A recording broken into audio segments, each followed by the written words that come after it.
Well, people, this case holds water. I'm sorry, this block holds air, and yep, it is barely visible that there was a problem, and we are holding 0.75 bar. So if you take standard Xylem D5 pump, you have 0.39 bar pressure.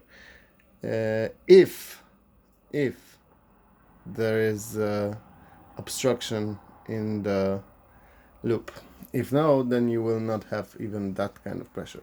So now I will make a hyperlapse of it, so you can see that the pressure is not changing. And yeah, it's a success.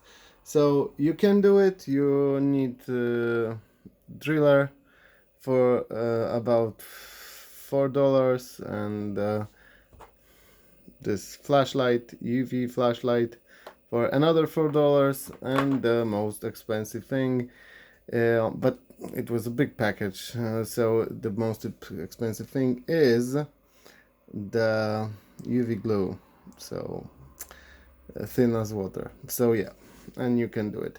I was bending and stretching a bit this part of the block so that I was sure that glue came in the crack directly. So yeah, but it's barely visible from many angles.